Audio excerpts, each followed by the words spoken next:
آج انشاءاللہ تعالی ہم سورہ ہود کی آیت نمبر 6 پڑھتے ہیں اور اس آیت کو سمجھنے کی کوشش کرتے ہیں۔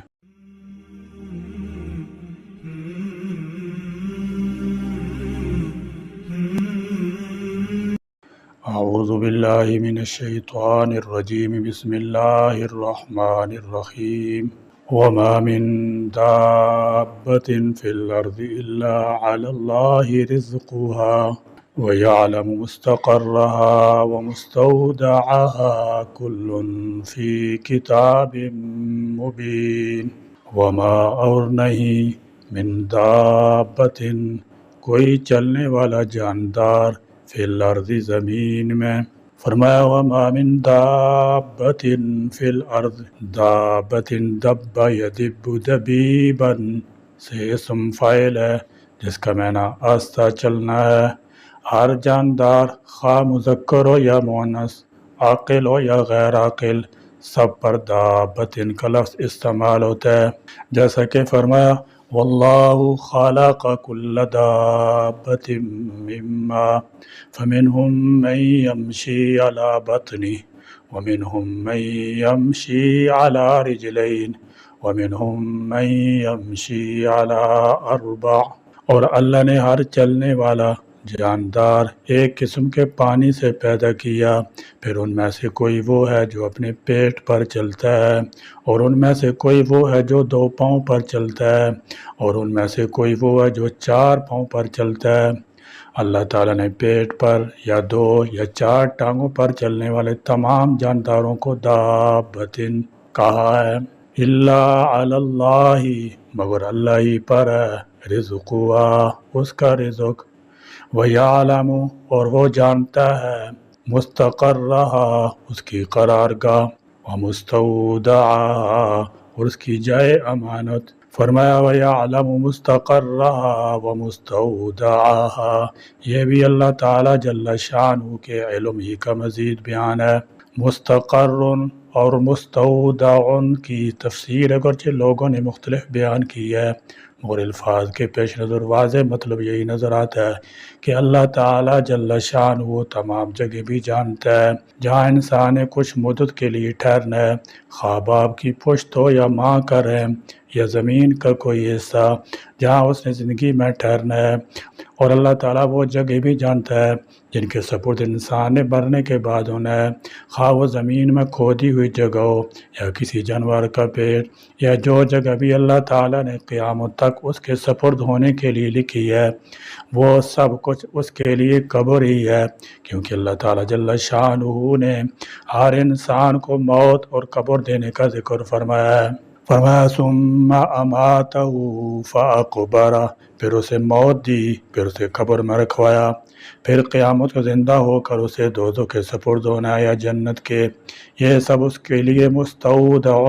سونپے جانے کی جگہ ہیں۔ امام شاہ ولی اللہ محدث دہلوی رحمۃ اللہ تعالی فرماتے ہیں کہ مستقر اس جگہ کو کہتے ہیں جس انسان اپنے ارادے سے اختیار کرتا ہے، جیسے عام رہائش کا مکان وغیرہ، اور مستودع وہ جگہ ہوتی ہے جہاں انسان بغیر اختیار کے پڑ رہے، مثلا انسان زمین پر خود اپنا گھر بناتا ہے، یہ اس کا مستقر ہے۔ شاہ عبد القادر رحمۃ اللہ تعالی علیہ فرماتے ہیں کہ انسان اپنے باپ کی پشت اور ماں کے رحم میں بلا اختیار پڑا رہتا ہے، یہ اس کے لیے مستودع ہے۔ ماں کے پیٹ سے جب اس دنیا میں آتا ہے تو یہ اس کے لیے مستقر ہوتا ہے، پھر جب مر کر قبر میں چلا جاتا ہے تو یہ اس کے لیے سونپے جانے یا امانت کی جگہ ہوتی ہے۔ کسی بھی انسان کے لیے قبر بحیثیت مستودع ہوتی ہے جہاں اسے بلا اختیار داخل کر دیا جاتا ہے۔ یہ غلط العام بات ہے کہ قبر انسان کی آخری آرام گاہ ہے، نہیں، بلکہ یہ تو حشر تک کے لیے عارضی ٹھکانہ ہے۔ جب حساب کتاب ہوگا تو پھر ہر شخص اپنے اعمال کے مطابق جنت یا دوزخ میں جائے گا، اور یہ جگہ اس کے لیے مستقر ہوگی۔ خلاصہ یہ ہے کہ اللہ تعالیٰ ہر جاندار کی زندگی کے لیے ہر حال کو بھی جانتا ہے، اور موت کے بعد کے تمام حالات کو بھی۔ کتاب مبین سے مراد لوح محفوظ، کل، ہر چیز، فی کتاب مبین، واضح کتاب میں تحریر ہے، یعنی صرف انسانوں کا نہیں بلکہ زمین پر چلنے والے جانوروں، حتیٰ کہ کیڑے مکوڑوں، چیونٹیوں کا رزق بھی اللہ تعالیٰ جل شانہ کے ذمہ ہے۔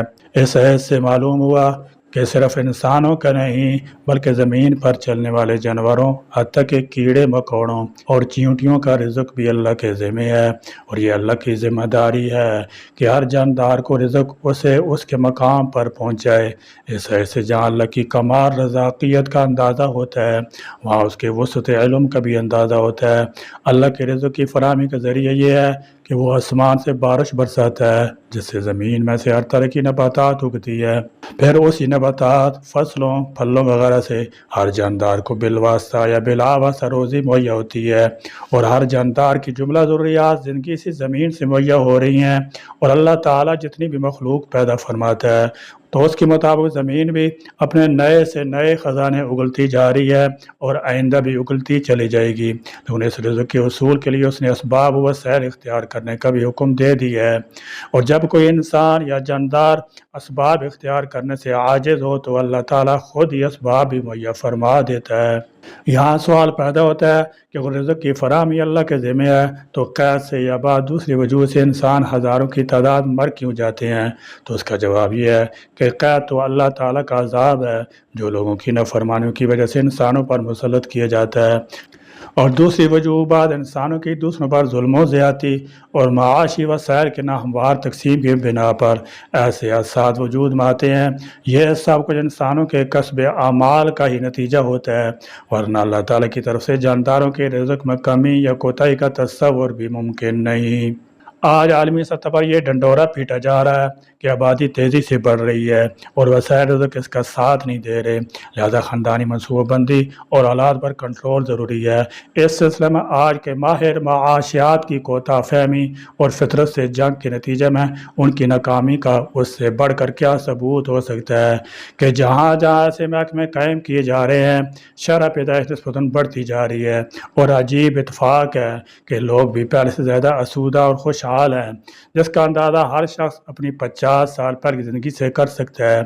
ان مادہ پرست ماہرین کی فکر کی اصل وجہ محض اللہ تعالیٰ کی رضاقیت پر عدم توکل ہے، ورنہ اللہ تعالیٰ تو آبادی کی افزائش کے ساتھ ساتھ زمین کے خزانوں میں اضافہ فرما رہا ہے۔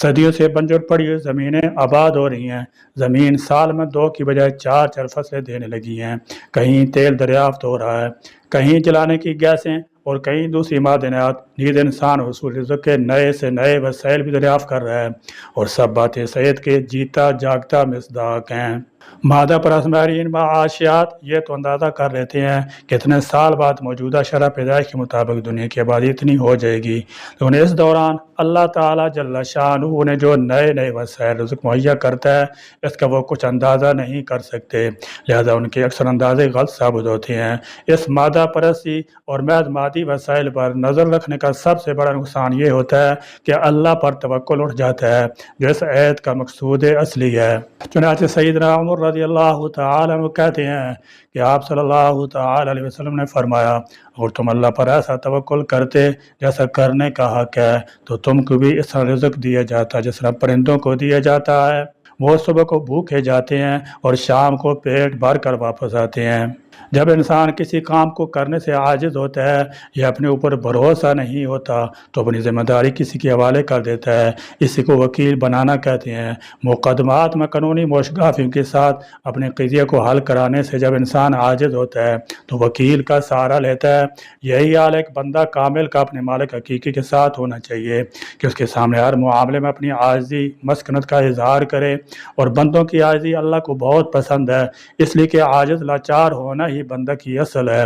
وہ اپنے ہر کام میں قادر مطلق کی مشیت و قدرت کا محتاج ہے۔ لہذا جب بندہ عموماً اپنے خالق مالک کی ذات پر مکمل اعتماد کر لیتا ہے اور یقین کامل کے ساتھ اس کی نصرت کا طالب ہوتا ہے تو پھر رب العالمین اپنے متوکل بندہ کا وکیل بن جاتا ہے، اس کو کسی بھی لمحہ بے یار و مددگار نہیں چھوڑتا۔ وَمَن يَتَوَكَّلْ عَلَى اللَّهِ فَهُوَ حَسْبُهُ، یعنی اور جس نے اللہ پر اعتماد کیا تو اللہ اس کے لیے کافی ہے، پھر کوئی خوف اور غم نہیں، کوئی فکر اور تردد نہیں۔ توکل کے معنی ہے بھروسہ اور یقین۔ اللہ پاک پر توکل ایک ایسا پیمانہ ہے جس سے انسان کے ایمان کی مضبوطی اور کمزوری کا اندازہ لگایا جا سکتا ہے۔ مثلا جتنا اللہ تعالیٰ پر بھروسہ یا توکل مضبوط اور پکا ہوگا اتنا ہی انسان کا ایمان مضبوط ہوگا، اور جتنا انسان اللہ کریم پر توکل کمزور متزلزل ہوگا اتنا ہی اس کا ایمان کمزور ہوگا۔ مطلب یہ کہ انسان ہر وقت اللہ عظیم پر مضبوط توکل بھروسہ رکھے۔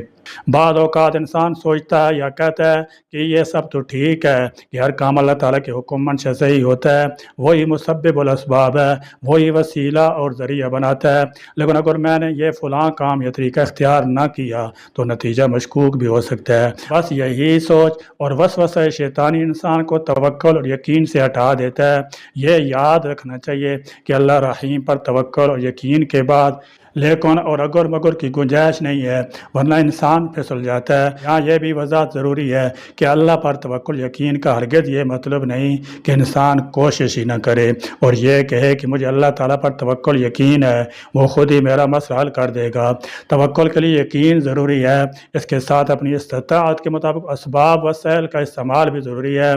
رسول اللہ صلی اللہ تعالی وسلم کو اللہ تعالیٰ نے دشمنان اسلام سے جہاد قتال کرنے کا حکم بھی دیا، مگر یہ نہیں فرمایا کہ بس اللہ کے نام پر نکل جاؤ، بلکہ یہ حکم بھی دیا کہ درپیش امور میں صحابہ کرام سے مشورہ بھی کریں۔ جب مشورہ کے بعد کسی کام کا پختہ عزم کر لیں، یعنی تمام ظاہری ذرائع استعمال کریں اور دل میں پکا ارادہ کر لیں، پھر اللہ کی ذات پر اعتماد کرتی وہ کام کریں، خواہ جہاد ہو یا کوئی دوسرا کام۔ لہذا ارشاد فرمایا فَإِذَا عَزَمْتَ فَتَوَكَّلْ عَلَى اللَّهِ، تو جب عزم کر لیں تب اللہ پر بھروسہ کریں۔ اس لیے کہ دنیا دار الاسباب ہے، اسباب ظاہری کا استعمال کرنا وسیلہ ذریعے کے طور پر ضروری ہے، لیکن ان کو کسی صورت مؤثر تصور کرنا، ظاہری اسباب ہی پر بھروسہ کر لینا ایمان توکل کے خلاف ہے، بلکہ انسان جو ممکنہ کوشش کر سکتا ہے وہ کر لے اور اس کے بہتر نتیجہ کے لیے رب کریم سے دعا مانگتا رہے۔ یقین رکھیں کہ اللہ رحیم کریم اپنی ذات باری پر توکل کرنے والوں کو کبھی مایوس نہیں کرتا۔ ترمذی شریف کی ایک اور حدیث پاک منقول ہے جس کے راوی حضرت انس بن مالک رضی اللہ تعالی عنہ ہیں۔ ایک شخص نے عرض کیا یا رسول اللہ، کیا میں اونٹ کو باندھوں اور توکل کروں یا اسے کھولا چھوڑ کر توکل کروں؟ آپ صلی اللہ تعالی علیہ وسلم نے فرمایا باندھ کر توکل کرو۔ امام بہقی طبرانی نے حضرت ابو ہریرہ رضی اللہ تعالی عنہ سے روایت نقل کی ہے کہ نبی کریم صلی اللہ تعالی علیہ وسلم نے فرمایا مجھے اپنی امت پر ذوف یقین کے سوا کسی شے کا خوف نہیں۔ امام احمد نے کتاب الزہد میں روایت کی ہے، حضرت عبداللہ بن عباس رضی اللہ تعالی عنہ فرمایا جو شخص یہ پسند کرتا ہو کہ وہ تمام لوگوں سے زیادہ طاقتور ہو جائے تو اسے چاہیے کہ وہ اللہ پر توکل کرے اور بھروسہ کرے، اور جو یہ پسند کرتا ہو کہ وہ تمام لوگوں سے زیادہ معزز بن جائے تو وہ اللہ تعالیٰ سے ڈرے، اور جو یہ پسند کرتا ہو کہ وہ تمام لوگوں سے زیادہ غنی ہو جائے تو وہ اللہ تعالیٰ کی عطا قدر رزق پر قناعت و کفایت کرے۔ سورہ یاسین شریف کی آیت نمبر 82 یہ کافی ہے کہ جس میں ارشاد ربانی ہے اور وہ جب کسی کام کا ارادہ کرتا ہے تو کہتا ہے ہو جا اور وہ ہو جاتا ہے۔ تو جب سب کام اللہ تعالیٰ کے حکم سے ہی منسلک ہیں اور اس کے حکم اور منشا کے بغیر کچھ بھی نہیں ہو سکتا تو پھر اللہ پاک پر توکل بھروسہ اور یقین محکم نہ کرنے میں کیا امر مانے ہو سکتا ہے؟ وہی خالق مالک اور پروردگار ہے، تمام کائنات اس کے تابع ہیں، بادشاہ یا فقیر سب اس کے محتاج ہیں، تو پھر اس کو چھوڑ کر انسان کی محتاجی کرنا بدبختی نہیں تو اور کیا ہے؟ اللہ کریم ہم سب کو تقوی اور مکمل توکل نصیب فرمائے۔ اللہ کریم ہمیں قرآن کی روشنی میں اپنی زندگیوں کو سنوارنے اور اس کی ہدایات پر عمل کرنے کی توفیق عطا فرمائے، آمین۔ وآخر دعوانا الحمدللہ رب العالمین۔